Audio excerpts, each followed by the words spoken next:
എല്ലാ കൂട്ടുകാർക്കും നല്ലൊരു ദിവസം ആശംസിച്ചുകൊണ്ട് നമുക്ക് നേരെ ആദർശിന്റെ നയനയുടെ ഇന്നത്തെ നല്ലൊരു വിശേഷം കേട്ടാലോ. ആദ്യമായി കാണുന്നവരാണെങ്കിൽ ചാനൽ ഇഷ്ടപ്പെട്ട ഒന്ന് സബ്സ്ക്രൈബ് ചെയ്യാൻ മറക്കരുത്. വീഡിയോ ഇഷ്ടപ്പെടുവാണെങ്കിൽ ലൈക്ക് ചെയ്യാനും മറക്കരുത് കേട്ടോ. നമ്മുടെ മുന്നോട്ടുള്ള യാത്രയിൽ നിങ്ങളുടെ സപ്പോർട്ട് ലൈക്ക് വേണം നമുക്ക് ഏറ്റവും കൂടുതൽ പ്രചോദനമായി മാറിക്കൊണ്ടിരിക്കണേ. അപ്പൊ നമുക്ക് നേരെ വിശേഷത്തിലേക്ക് പോയാലോ.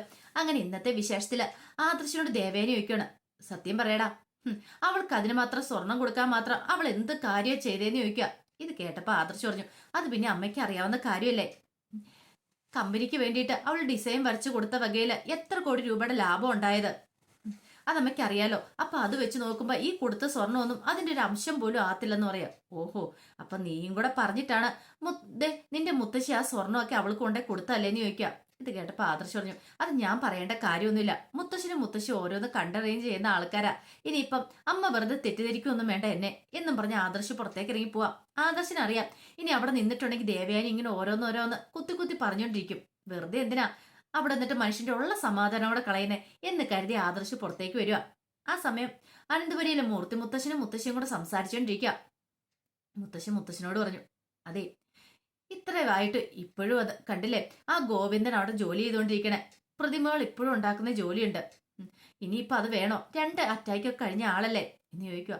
അത് പിന്നെ നമുക്ക് എന്തേലും പറയാൻ പറ്റുമോ ബസ്നരെ, നീ ഒന്ന് ആലോചിച്ച് നോക്കിയേ. നമ്മൾ എന്തേലും പറഞ്ഞിട്ടുണ്ടെങ്കിൽ ഗോവിന്ദൻ ആ ജോലി നിർത്തുമെന്ന് തോന്നുന്നുണ്ടോ? ഓരോരുത്തർ ചെയ്യുന്ന ജോലി അവർക്ക് അത്ര പ്രാധാന്യമുള്ളതാണ്. ചിലരുണ്ട് വെറുതെ ഇരിക്കാൻ ഒട്ടും ആഗ്രഹിക്കാത്തവര്. അതുപോലെയുള്ള ഒരാളാ ഗോവിന്ദൻ. നയനമോളുടെ അച്ഛനല്ലേ, അപ്പൊ അതുപോലെ തന്നെ ആയിരിക്കും. പിന്നെ എന്റെ കാര്യം തന്നെ ഒന്ന് ഓർത്തു നോക്കിയേ, ഞാൻ ഇങ്ങനെ വയ്യാണ്ടായി കഴിഞ്ഞപ്പോ ജ്വല്ലറിയിലേക്ക് പോകുന്നുണ്ടോ? അങ്ങനെ പോകാതിരുന്നപ്പോ എനിക്ക് തന്നെ ഒരു മടുപ്പായി തുടങ്ങി. വല്ലാത്തൊരവസ്ഥയാ. അതുകൊണ്ട് ഇപ്പൊ ഗോവിന്ദൻ ചെയ്യുന്ന ജോലികളൊക്കെ ചെയ്യട്ടെ, എത്ര നാള് ചെയ്യാൻ പറ്റുന്നത്രയും കാലം ചെയ്യട്ടെ, നമ്മൾ അതിനകത്തൊന്നും പറയണ്ടെന്ന് പറയാം. അപ്പോഴേക്കും അങ്ങോട്ട് ആദർശം വന്നു. ആദർശിനെ കണ്ടതും മുത്തശ്ശൻ പറഞ്ഞു, ഇതേ ഇപ്പൊ ഞാന് ഗോവിന്ദന്റെ കാര്യം അങ്ങോട്ട് പറഞ്ഞു വായെടുത്തോളെന്ന് പറയണേ. എന്താ മുത്തശ്ശ? അല്ല, ഗോവിന്ദൻ അവിടെ കിടന്ന് ഇങ്ങനെ കഷ്ടപ്പെടുന്നുണ്ടല്ലോ, അപ്പൊ നിന്റെ മുത്തശ്ശി പറയാ ഇനിയിപ്പൊ ആ ജോലിയൊക്കെ വേണ്ടെന്ന് വെക്കാൻ പറയണോന്ന്. എത്ര കാലം എന്ന് വെച്ചാൽ ഇങ്ങനെ മുന്നോട്ട് പോകുന്നതെന്ന് ഞാൻ ഇതിനെക്കുറിച്ചൊക്കെ അച്ഛനോട് സംസാരിച്ച മുത്തശ്ശ. പക്ഷെ എന്ത് ചെയ്യാനെന്ന് പറ, അച്ഛൻ അതിനൊന്നും താല്പര്യമില്ല. അച്ഛൻ പറയണ നമ്മള് ജോലി എടുക്കാൻ പറ്റുന്ന സമയത്ത് എടുക്കണം. നമ്മുടെ മനസ്സിനും ശരീരത്തിനും അത് നല്ലതാണ്. അല്ല നമ്മൾ വെറുതെ ഒരിക്കലും വീട്ടിൽ കുത്തിയിരിക്കില്ലെന്നാ പറയണേ. അത് അച്ഛനും ഒരിക്കലും ഇഷ്ടപ്പെടുന്നില്ല. അച്ഛനോട് ഞാൻ പറഞ്ഞാൽ വേണമെങ്കിൽ മാസാമാസം ഞാനൊരു തുക തരാം, അച്ഛന് ആ കിട്ടുന്ന ശമ്പളത്തെക്കാളും കൂടുതലുള്ള പൈസ ഞാൻ തരാന്ന്. പക്ഷെ അച്ഛൻ അതിനൊന്നും ഒരുക്കുമല്ല. ഭയങ്കര അഭിമാനിയാ. നമ്മൾ ഉദ്ദേശിക്കുന്ന പോലെ അല്ലാന്ന് പറയാ. ഇത് കേട്ടത് മൂർത്തി മുത്തശ്ശൻ പറഞ്ഞു, അത് പിന്നെ പ്രത്യേകിച്ച് പറയേണ്ട കാര്യം ഉണ്ടോ? ആ കുടുംബത്തില് നയനമോളുടെ അച്ഛനും ഒക്കെ ഏറ്റവും കൂടുതൽ നല്ല ആൾക്കാരെന്ന് പറയാം. പിന്നീട് ആദർശം കൂടെ പോകാൻ തുടങ്ങിയപ്പം മുത്തശ്ശനോട് ചോദിച്ചു, അല്ല മുത്തശ്ശ, മുത്തശ്ശൻ എന്തെങ്കിലും കാര്യങ്ങൾ വാങ്ങിക്കേണ്ടതായിട്ടുണ്ടോ എന്ന് ചോദിക്കാം. എനിക്കൊന്നും വേണ്ട മോനെ, നീ ഒരു കാര്യം ചെയ്യ, നയനമോൾക്ക് വേണമെങ്കിൽ എന്തെങ്കിലും വാങ്ങിക്കൊടുത്തോ, അവളുടെ ആഗ്രഹം എന്താന്ന് വെച്ചാൽ സാധിച്ചു കൊടുത്തോ.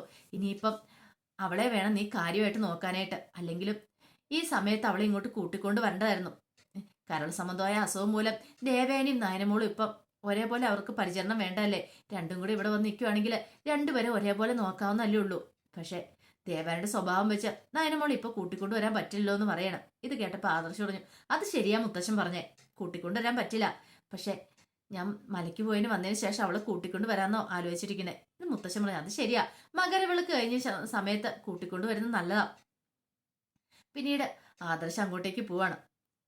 ഈ സമയം ജലജ ആകെപ്പാടെ ഭ്രാന്ത് പിടിച്ചൊരവസ്ഥയിൽ നിൽക്കുവാണ്. ഇതുവരെയായിട്ട് നബി പോയിട്ട് വന്നിട്ടുമില്ല. അപ്പോഴേക്കാണ് അബി അങ്ങോട്ട് വരുന്നത്. അബീനെ കണ്ടതും പറഞ്ഞു, നീ ഇങ്ങനെ വെറുതെ ഇങ്ങനെ നടന്നോടാ, ഇവിടെ നടക്കുന്ന കാര്യങ്ങൾ എന്തിനും നിനക്കറിയാവുന്ന ചോദിക്കുക. അല്ലമ്മേ, അതിന് മാത്രം ഇവിടെ എന്ത് കാര്യങ്ങളൊക്കെയാ നടന്നേ? ഓ, ഒന്നും നടന്നിട്ടില്ലല്ലേ? നീ ഇതെന്ത് ഭാവിച്ചാ? നിന്റെ ഭാര്യ എവിടെ പോയി? അവളെവിടെയെങ്കിലും പോയി കാണും. എടാ, രാവിലെ പുറത്തേക്ക് പോയതാ, അവൾ ഇതുവരെയായിട്ട് ഇങ്ങോട്ട് വന്ന് കേറിയിട്ടില്ല. നീ അതിനെക്കുറിച്ച് വല്ലത് അന്വേഷിച്ചോന്ന് ചോദിക്കാം. എന്റെ അമ്മേ, അവൾ ഏലോടെയെല്ലാം നടക്കുന്നുണ്ടായിരിക്കും എന്ന് പറയാ. അങ്ങനെ നടക്കുവാണെങ്കിൽ കുഴപ്പമില്ല. അങ്ങനെ നടന്ന് ഒരിക്കലും ഇങ്ങോട്ട് തിരിച്ചു വരാത്ത നടപ്പാണെങ്കിൽ സന്തോഷമുള്ളൂ. പക്ഷെ ഇത് അങ്ങനെയല്ലല്ലോ എന്ന് പറയാണ്. അങ്ങനെ അവർ സംസാരിച്ചുകൊണ്ടിരിക്കുന്ന സമയത്ത് നവ്യ അങ്ങോട്ട് കയറി വരുന്നേ. ദേ വരുന്നുണ്ടെന്ന് പറയണം. അങ്ങനെ നവ്യ അങ്ങോട്ട് കയറി വന്നു. പെട്ടെന്ന് നവ്യ ചോദിച്ചു, നീ എങ്ങോട്ട് പോയതാന്ന് ചോദിക്കുക. ഓ, ഞാൻ എങ്ങോട്ട് പോയതാന്ന് ഇപ്പൊ അറിയണായിരിക്കും. എടി, നിനക്കൊന്ന് പറഞ്ഞിട്ട് പോയാ പോരെ, നീ എന്താടി പറയാതെ പോയെന്ന് ജലജ ചോദിക്കുക. ഓ, പറഞ്ഞിട്ട് പോയ ഇപ്പൊ ഭയങ്കര എന്റെ കാര്യം. ഞാൻ പറഞ്ഞിട്ട് പോയാലും പറയാതെ പോയാലും നിങ്ങൾക്കൊന്നുമില്ല. ഞാനിപ്പോ പോയിട്ട് ഇങ്ങനെ തിരിച്ചേ വരില്ല. അത് മാത്രമല്ല നിങ്ങളുടെ മനസ്സിലുള്ളെന്ന് ചോദിക്കുക.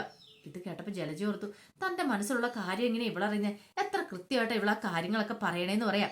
അപ്പോഴേക്കുമാണ് അനാമിക വരുന്നത്. ഓഹോ, പുറത്തു പോയിട്ട് വന്നിട്ട് നല്ല പെർഫോമൻസിലാണല്ലോ എന്ന് പറയണം. അതെ, പുറത്തു പോയിട്ട് വന്നിട്ട് നല്ല പെർഫോമൻസിലാ. എന്താ നിനക്ക് വല്ല ബുദ്ധിമുട്ടുണ്ടോന്ന് ചോദിക്കാം.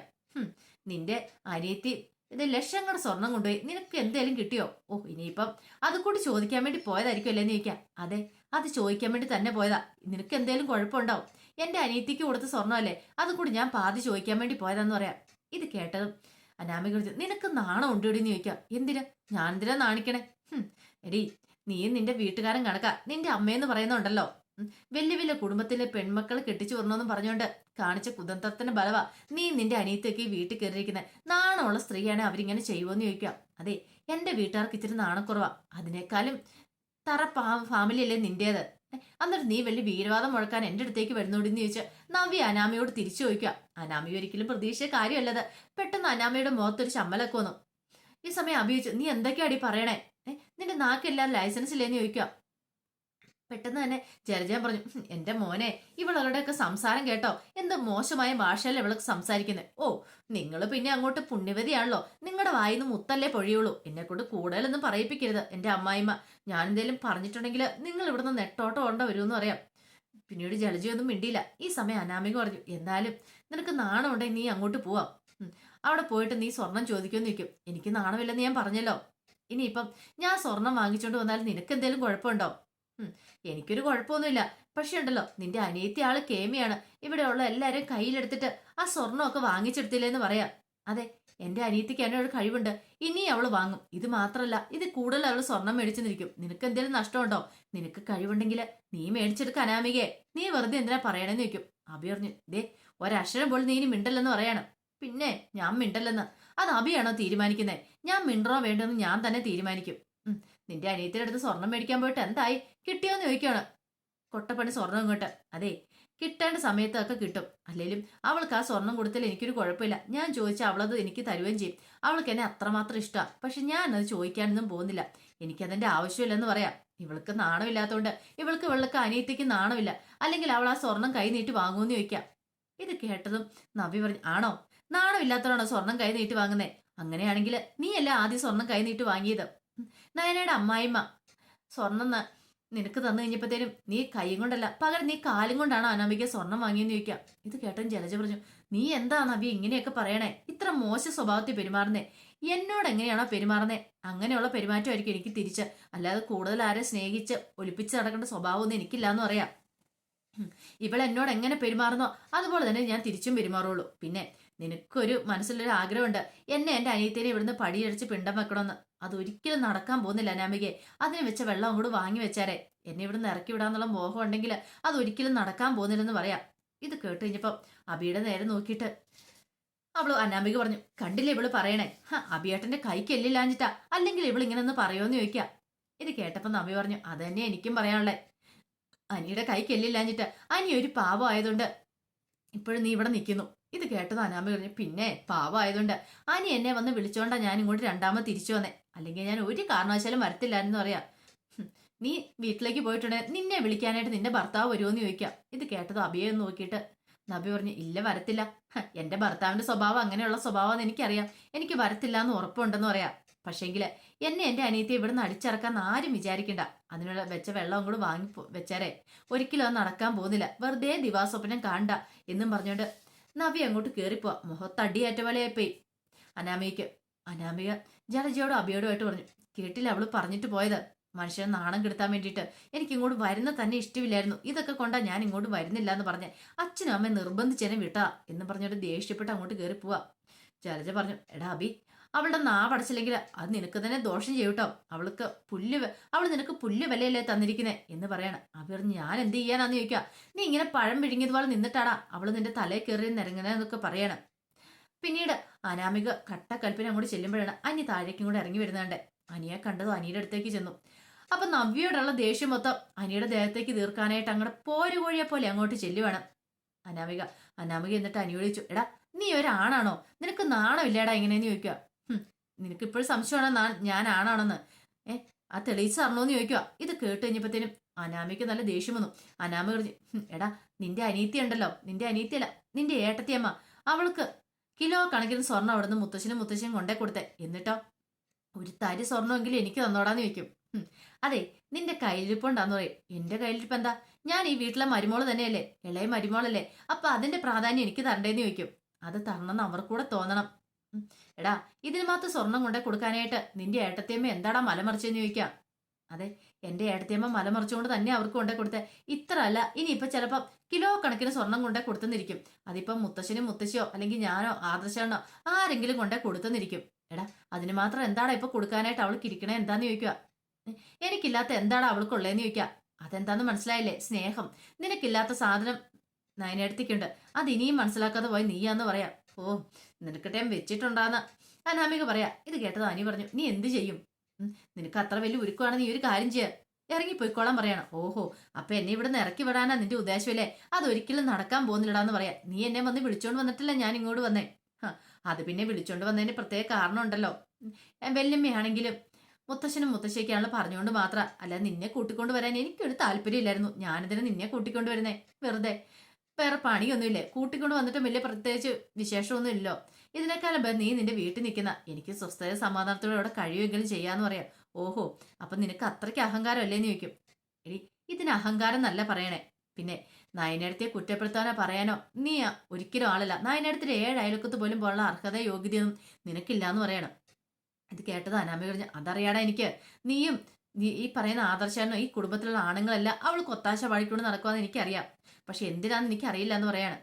അനാമികയെ, അത് നീ മനസ്സിലാക്കാൻ പോകുന്നുള്ളൂ. ഇപ്പൊ നിന്റെ വിചാരം എന്താ? നയനടത്തിന് ഇവിടെ ആർക്കും ഇഷ്ടമില്ലാന്ന്. നയനടത്തി ഇവിടെ രാജ്ഞിയായിട്ട് വാഴുന്നൊരു കാലം വരും, നീ അത് കാണുമെന്ന് പറയാം. നമുക്ക് കാണാം, ഞാൻ ജീവിച്ചിരിപ്പണ്ടേ, അത് നടക്കില്ലടാ എന്ന് പറഞ്ഞിട്ട് അനിയെ വെല്ലുവിളിച്ചിട്ട് അനാമിക അങ്ങോട്ട് കയറി പോവാണ്. പിന്നീട് അനാമിക നേരെ ചെല്ലുന്ന ജാനകിയുടെ അടുത്തേക്കാ. ജാനകിയുടെ അടുത്തപ്പോ ജാനകി ചോദിച്ചു, എന്താ മോളെ നിന്റെ മുഖം എന്താ വല്ലായിരിക്കണം എന്ന് ചോദിക്കും. അനിയുമായിട്ട് പിന്നെയും വല്ല വഴക്കെന്തെങ്കിലും ഉണ്ടാക്കിയോ? അത് പിന്നെ പറയേണ്ട കാര്യമുണ്ടോ അമ്മേ? എനിക്ക് എന്നെ കണ്ണെടുത്താൽ കാണത്തില്ല എന്ന് പറയാം. എന്റെ മോളെ, അത് ചുമ്മാ അവന് ഓരോ ചൊടിപ്പിക്കാൻ വേണ്ടിയിട്ടൊക്കെ പറയുന്നില്ലേ, അങ്ങനെയല്ല. ഞാൻ നയനിക്ക് സ്വർണം കൊടുത്ത കാര്യം പറഞ്ഞപ്പോ അവൻ എന്താ പറഞ്ഞെന്നറിയാവോ? ഇതല്ല, ഒരു 10 കിലോ സ്വർണം കൂടുതൽ കൊടുക്കണമായിരുന്നു, അങ്ങനെയൊക്കെ പറയാൻ കൊള്ളാവോന്ന് ചോദിക്കാം. എന്റെ മോളെ, അവൻ വെറുതെ പറഞ്ഞല്ലേന്ന് ചോദിക്കും. ഇത് കേട്ടോണ്ട് അനി അങ്ങോട്ട് വന്നേ. അനി പറഞ്ഞു, ഞാൻ വെറുതെ പറഞ്ഞൊന്നുമല്ല, ഉള്ള കാര്യം പറഞ്ഞാന്ന് പറയാം. ഇത് കേട്ടതും ജാനകി പറഞ്ഞു, നീ എന്താടാ അനി ഇങ്ങനെയൊക്കെ പറയണേ? മോളോട് ഇങ്ങനെയൊക്കെയാണ് സംസാരിക്കണമെന്ന് ചോദിക്കും. പിന്നെ എങ്ങനെ സംസാരിക്കണം? ഇവളുടെ കയ്യിലിരിപ്പ് വെച്ചാൽ ഇവളോട് കൈയും കൊണ്ടല്ല സംസാരിക്കണ്ടേ, വായും കൊണ്ടല്ല സംസാരിക്കുന്നത്, ഇവളോട് കൈയും കൊണ്ടാ സംസാരിക്കേണ്ടതെന്ന് പറയണം. ദേ വേണ്ട കേട്ടോ, ദേ ഇത്രയും വലിയ നോക്കത്തില്ല, നിന്റെ കാരണം ഞാൻ പോയിക്കൂന്ന് ജാനകി അനിയോട് പറയണം. ഇത് കേട്ടത് അനി പറഞ്ഞു, അമ്മയുടെ കയ്യിൽ നിന്ന് തല്ലി കിട്ടിയാലും എനിക്ക് കുഴപ്പമില്ല, പക്ഷെ ഞാൻ പറയാനുള്ള കാര്യം പറയും. പിന്നെ ഇത് എന്റെ നയനേടത്തിന്റെ അടുത്ത് നിൽക്കാനുള്ള യോഗ്യത ഈ വീട്ടിൽ ആർക്കും ഇല്ലാന്ന് പറയണം. ഇത് കേട്ടപ്പോ അനാമി പറഞ്ഞു, ഓ പിന്നെ അവന്റെ ഒരു നയനേടത്തി കൂടുതലൊന്നും പറയിപ്പിക്കരുതെന്ന് പറയണം. അവളെന്ന് വെച്ചാൽ ഈ വീട്ടിലാരാ, രാജ്ഞിയാണെന്ന് ചോദിക്കും. അതെ, രാജ്ഞി തന്നെയാന്ന് അനി പറയണം. എനിക്ക് നല്ല ദേഷ്യം, അനി വിട്ടുകൊടുക്കാനായിട്ടോട്ട് അനി ഉദ്ദേശിച്ചിട്ടുണ്ടായിരുന്നില്ല. അപ്പോഴേക്കുമാണ് അങ്ങോട്ടേക്ക് ജയൻ വരുന്നത്. ജയനെ കണ്ട് അനാമി എന്നിട്ട് പറഞ്ഞു, അച്ഛാ ഇത് കണ്ടോ ഈ അനി പറയണേ, ആ നയനയ്ക്ക് സ്വർണം കൊടുത്തത് കുറഞ്ഞു പോയെന്ന് ഇനി ഇവൻ കൊടുക്കൂന്നാ പറയണേ. ആണോ? അവൻ അങ്ങനെ പറഞ്ഞോ? എന്നാൽ ഞാൻ പറയുന്നത് എന്താണെന്നറിയോ, കുറഞ്ഞു പോയതിന്റെ ഇരട്ടി കൊടുത്തത് കുറഞ്ഞു പോയി, അതിന്റെ ഇരട്ടി കൊടുക്കണമെന്നാ ഞാൻ പറയണേ. ഇത് കേട്ടതും ജാനി ചോദിച്ചു, നിങ്ങൾ എന്താ ചേട്ടാ ഇങ്ങനെയൊക്കെ പറയണെന്ന് ചോദിക്കും. ആ ചേട്ടാ ഇങ്ങനെയൊക്കെ പറയണെന്ന് ചോദിക്കും. പിന്നെ എങ്ങനെ പറയണം? അതെ, നയനയ്ക്ക് കൊടുത്ത് ഒന്നുകൊണ്ടും കുറവായിട്ടില്ല, ഇനിയും കൊടുക്കും. ഈ പറയുന്ന മുത്തശ്ശനും മുത്തശ്ശിയൊക്കെ, അനിയുടെ മുത്തശ്ശനും മുത്തശ്ശിയൊക്കെ വേണ്ടുവോളം സ്വർണവും എല്ലാം കൊടുക്കും. സ്വർണവും പണമാണെങ്കിൽ എന്ത് വെള്ളം കൊടുക്കും. അതൊക്കെ നോക്കി കണ്ട് വെള്ളം ഇറക്കിയിരിക്കാൻ നിങ്ങൾക്ക് പറ്റത്തുള്ളൂ എന്ന് പറയണം. ഇത് കേട്ട അനാമിക പറഞ്ഞു, ഓഹോ, അപ്പൊ അച്ഛനെ സപ്പോർട്ടല്ലേ നയനയ്ക്കെന്ന് ചോദിക്കും. അതെ, സപ്പോർട്ട് ചെയ്യണമെങ്കിൽ അതിന്റെ തക്കതായ കാരണം കാണും. കാരണം അവരുടെ 7 അയലക്കത്ത് പോലും ഇവിടുത്തെ വേറെ ഒറ്റ പെൺകുട്ടികൾ വന്നിട്ടില്ലെന്ന് പറയണം. പെൺകുട്ടികൾ മാത്രമല്ല, ഇവിടുത്തെ എന്റെ ഭാര്യയും ഏട്ടത്തി അവരെയൊക്കെ ഒന്നും ഈ പറയുന്ന നയനാഴയുടെ വാലെ കെട്ടാൻ പോലും കൊള്ളത്തില്ലെന്ന് പറയാം. അനാമി പറഞ്ഞു, കേട്ടില്ലേ അമ്മ അച്ഛൻ പറയണേ, അച്ഛനും ഇപ്പൊ അവളുടെ പക്ഷത്താന്ന് പറയണം. അനി പറഞ്ഞു, എന്താ സംശയിച്ചിരിക്കുന്നേ, എന്റെ നയനേടത്തേക്ക് അത്ര നല്ല സ്വഭാവമുള്ളേ. ഓ, നിന്റെയൊക്കെ പറച്ചിലേട്ടാ തോന്നൂലോ ഇപ്പൊ ഇനിയിപ്പം അവളാണ് കരള് ദാനം കൊടുത്തതെന്നുള്ള കാര്യം എന്ന് ജാനകി പറയാണ്. ഇത് കേട്ടതും അനി പറഞ്ഞു, കൊടുക്കേണ്ട വന്ന നയനടുത്ത് കരള് കൊടുക്കുക തന്നെയും, അതിനൊരു സംശയമില്ലെന്ന് പറയണം. അനാമി പറഞ്ഞു, കൊടുക്കും കൊടുക്കും, നല്ല കൊടുപ്പ് കൊടുക്കും, ചുമ്മാ കാഴ്ചയും കണ്ടോണ്ട് നിൽക്കത്തുള്ളൂ, അവള് കൊടുക്കും പോലും. അങ്ങനെ കൊടുക്കാനായിട്ട് അങ്ങനെ അവളോട് പറഞ്ഞിട്ടുണ്ടെങ്കിൽ അവൾ ഈ നാട് വിട്ടുപോകുന്നു പറയാം. ജയൻ പറഞ്ഞു, അത് അനാമികയുടെ വെറും തെറ്റിദ്ധാരണ മാത്രമെന്ന് അജയൻ പറയാണ്. ഇനിയുണ്ടല്ലോ, അവൾ ഇങ്ങോട്ട് വന്നിട്ടുണ്ടെങ്കിൽ നയനമോളായിരിക്കും ഇവിടുത്തെ രാജ്ഞിയായിട്ട് വാഴുന്നതെന്ന് പറയാം. നിങ്ങളൊക്കെ അതിന്റെ 7 എളുക്കത്ത് പോലും വരത്തില്ലാന്ന്. ഇത് കേട്ടതും ദേഷ്യം കൊണ്ട് നിൽക്കാൻ പറ്റിയില്ല ജാനകി പെട്ടെന്ന് പറഞ്ഞു, ഓഹോ, അപ്പൊ അജയേട്ടന് ഈ പറയുന്നത് ഞങ്ങൾ പറയുന്നൊന്നും മനസ്സിലാകുന്നില്ലല്ലേ? അവളെ പൊക്കി പറഞ്ഞോണ്ട് നടക്കുമല്ലേന്ന് ചോദിക്കും. അതെ, അവളെ പൊക്കി പറയുന്ന സ്ഥാനത്ത് പൊക്കി പറയുക തന്നെ ചെയ്യും. പക്ഷെ അവൾ ഇനി ഇങ്ങോട്ട് വന്നു കഴിയുമ്പോ ഈ വീട്ടിൽ ആരെങ്കിലും എതിർക്കാൻ പോയിട്ടുണ്ടെങ്കിൽ അറിയാലോ ജാനകി, നീ എങ്ങാനോ എതിർക്കാൻ പോകുന്നെങ്കിൽ എന്റെ തനി സ്വരൂപം എന്താ നീ അറിയാനായിട്ട് പോകുന്നുള്ളൂ. എന്റെ കൈ നിന്റെ കർണത്ത് വീഴും. ഇത്രയും കാലം ഞാനത് ചെയ്തിട്ടില്ല, പക്ഷെ ഇനി ഞാൻ അങ്ങനെ ചെയ്യാൻ പോകുന്നു പറയാണ്. അപ്പോഴേക്കും അനിയ അങ്ങോട്ട് പോകാൻ തുടങ്ങിയപ്പോ അനിയെ വിളിച്ചു നിർത്തിയിട്ട് അനാമ പറഞ്ഞു, ഓ, നീ ഇനിയപ്പോ അവളുടെ വീട്ടിലേക്കായിരിക്കും പോകുന്നില്ലേ? ആ നന്ദുവിന്റെ വീട്ടിലേക്ക്. ഇത് കേട്ടപ്പൻ അജയൻ പറഞ്ഞു, അതെന്താ പോയാല്? ഓരോ കുഴപ്പമില്ല പോയിട്ടുണ്ടെങ്കിൽ. ദേ, ഇവന്റെ രണ്ട് ഏടത്തിമാരുടെ വീടാ അത്. അവിടെ പോയെന്നോർത്ത് ഒന്നും സംഭവിക്കാനൊന്നും പോകുന്നില്ല. പിന്നെ എന്താ കുഴപ്പമിരിക്കണേ? ആ, പിന്നെ അനാമികമോളുടെ മനസ്സിലൊരു ചിന്തയുണ്ടായിരിക്കും, വേറെ പല ചിന്തകളും. ആ ചിന്തകൾ അങ്ങോട്ട് മനസ്സിൽ നിന്ന് മാറ്റി വെച്ചാലേ. ദേ, ഇവൻ ആദർശനെ, ഇവന്റെ ചേട്ടനെ കണ്ടു വളർന്ന ഇവന്. അതുകൊണ്ട് ആ ഒരു സ്വഭാവ ഗുണങ്ങൾ ഇവൻ കാണിക്കുള്ളൂ. അല്ലാതെ അനാമിക ഉദ്ദേശിക്കുന്ന പോലെ ഒരു സ്വഭാവ ഗുണങ്ങളൊന്നും അവനില്ലാന്ന് പറയാണ്. ഇത് കേട്ടപ്പം ജാനകി പറഞ്ഞു, ഇതേ, അധികം നിങ്ങൾ നിങ്ങളുടെ മോനെ പൊക്കണ്ടെന്ന് പറയണ. പൊക്കണ്ട കാര്യത്തിന് പൊക്കുക തന്നെ ചെയ്യും. നീ വാടാ മോനെ, ഇവരോടൊക്കെ സംസാരിച്ചുകൊണ്ടാ ശരിയാത്തില്ലെന്നും പറഞ്ഞോണ്ട് അങ്ങനെ അനിയൻ കൂട്ടിക്കൊണ്ടങ്ങോട്ട് പോവാണ്. ആകെപ്പാടെ ഭ്രാന്ത് പിടിച്ച പോലെ ആയിപ്പോയി ജാനകിക്കും അനാമികൂടെ. പിന്നീട് ആദർശ് നേരെ നയനെ കാണാനായിട്ടൊക്കെ ചെല്ലുന്നുണ്ട്. നയനെ കാണാൻ ചെന്ന് കഴിഞ്ഞപ്പോ നയന കിടക്കണം. അപ്പൊ ആദർശിനെ കണ്ടപ്പോ ചോദിച്ചു, ഇതെന്താ ആദർശേട്ടാ ഈ പാതിരാത്രിയില്? അത് പിന്നെ എനിക്ക് എന്താന്ന് അറിയത്തില്ല, നിന്നെ കാണാതിരിക്കാൻ പറ്റിയില്ല, അതുകൊണ്ട് നിന്നെ കാണാൻ വന്നാന്ന് പറയാം. എനിക്ക് മനസ്സിലായെന്ന് പറയാ. എന്ത്? അല്ല, ആദർശേട്ടൻ കാണാൻ വന്നേ. ഓ, പിന്നെ നിനക്കൊന്നും മനസ്സിലായിട്ടില്ല. അതേ, മകരവിളക്ക് കഴിഞ്ഞ് മലയ്ക്ക് പോയിട്ട് വന്നാ നിന്നെ ഞാൻ വീട്ടിലേക്ക് കൂട്ടിക്കൊണ്ട് പോകുന്നു പറയാം. അത് ശരിയാ, കുഴപ്പമൊന്നുമില്ല. പക്ഷെ ഇപ്പൊ ആദർശേട്ടൻ വരണ്ടായിരുന്നു. ആദർശേട്ടൻ ഇനിയിപ്പോ ഫോളോ ചെയ്ത് ആരെങ്കിലും വന്നാലോ? ആര് വരുമെന്നാ? ആ, അബി എങ്ങാനും വന്നിട്ടുണ്ടെങ്കിൽ. ഓ, അതാണോ കുഴപ്പം? അബി എങ്ങാനും വന്നിട്ടുണ്ടെങ്കിൽ അത് ഉറപ്പായിട്ടും അമ്മ അറിയും. അമ്മ അറിഞ്ഞാൽ പിന്നെ പ്രശ്നമാകത്തില്ലേ? അമ്മയ്ക്ക് വിഷമാവില്ലേന്ന് ചോദിക്കും. അബി അങ്ങനെ വന്ന് കണ്ടുപിടിക്കുവാണെ കണ്ടുപിടിക്കട്ടെ. അവന്റെ സ്വഭാവം അത്ര നല്ലൊന്നുമല്ല. അല്ലെങ്കിൽ തന്നെ ഇപ്പം കമ്പനിയിലെ ഒരു സ്റ്റാഫിനോട് പറഞ്ഞു, അബി ഒരു പെണ്ണിന്റെ കൂടെ കറങ്ങി അടിച്ച് നടക്കുന്നുണ്ടെന്ന്. ഈ സമയത്തോ? മലിക്ക് പോകാൻ മാറി ഇട്ടിട്ടോ? അതെ, അവന്റെ സ്വഭാവം ഏതാണ്ട് അവന് അതല്ലാതെ അപ്പുറവും ചെയ്യും. നോൺ വെജ് വരെ അവൻ കഴിച്ചെന്നിരിക്കും പറയാം. അവനങ്ങനെ നോയമ്പും കാര്യങ്ങളൊന്നും എടുക്കാറില്ല. ഈ തവണയാണ് അവൻ ഇച്ചിരി നോയമ്പെടുത്ത് ഞാൻ കാണുന്നത്. പിന്നെ ഉണ്ടല്ലോ, കഴിഞ്ഞ പ്രാവശ്യം മലയ്ക്ക് പോയ സമയത്ത് അവനിട്ടൊരു പണി കിട്ടി. അവൻ ഈ നോയമ്പൊന്നും എടുക്കാതെ പോയതുകൊണ്ടാന്ന് തോന്നുന്നത്. ശബരിമലയില് മലയൊട്ടുന്നതിന് മുമ്പ് അവൻ തേങ്ങ ഉടച്ചു കഴിഞ്ഞപ്പോ ആ തേങ്ങയുടെ ചീട് വന്ന് അവന്റെ കാലെ കുത്തിക്കേറി. അങ്ങനെ അവന് പടി ചവിട്ടാനായിട്ട് പറ്റിയില്ല എന്ന് പറയാ. അയ്യപ്പസ്വാമി അവനിട്ടൊരു പണി കൊടുത്തെന്ന് പറയാ. ഇത് കേട്ടതും നായൻ പറഞ്ഞു, അത് ശരിയാ, നമ്മൾ ശരിക്കും വെറുതെ ഒറ്റ ഭക്തിയോടെ പോയില്ലെങ്കിൽ അയ്യപ്പസ്വാമി തന്നെ പണി കൊടുക്കും. ഇത് കേട്ടതും ആദർശം, അത് ശരിയാ, ഇനിയിപ്പോ അവൻ എന്ത് പണിയാ കിട്ടാൻ പോകുന്നെന്ന് പറയാൻ പറ്റില്ല. അവന്റെ കയ്യിലിരിപ്പ് കാരണം അവനിട്ട് വീണ്ടും പണി കിട്ടാണ്ട് വഴിയുണ്ടെന്ന് പറയാണ്. ഈ സമയം നയന പറഞ്ഞു, അല്ല ആദർശേട്ടൻ മലയ്ക്ക് പോയിട്ട് വരുമ്പോ എനിക്ക് എന്താ വാങ്ങിച്ചോണ്ട് വരുന്നതെന്ന് ചോദിക്കാം. നിനക്ക് എന്താ വേണ്ടേ? അല്ല, നിനക്ക് എന്താ ഞാൻ പ്രാർത്ഥിക്കേണ്ടതെന്ന് ചോദിക്കാം. അത് ആദർശേട്ടൻ ഇനി വരുമ്പോൾ പറയാം. 2 ദിവസോടെ ഉണ്ടല്ലോ, അത് കഴിയുമ്പോൾ വരുമ്പം പറഞ്ഞാൽ മതി, ചോദിച്ചാൽ മതി, അപ്പം ഞാൻ പറയാന്ന് പറയണം. അങ്ങനെ അവർ സംസാരിച്ചുകൊണ്ടിരിക്കുക. അപ്പൊ അതിന്റെ വിശേഷങ്ങളൊക്കെയാണ് നമ്മൾ കണ്ടത്. ഇതിന്റെ ബാക്കി വിശേഷങ്ങളുമായിട്ട് വൈകുന്നേരത്തെ പ്രൊമോയി വരാട്ടോ. ഒരിക്കൽ കൂടി എല്ലാവർക്കും നല്ലൊരു ദിവസം ആശംസിച്ചു നിർത്തുന്നു. നന്ദി.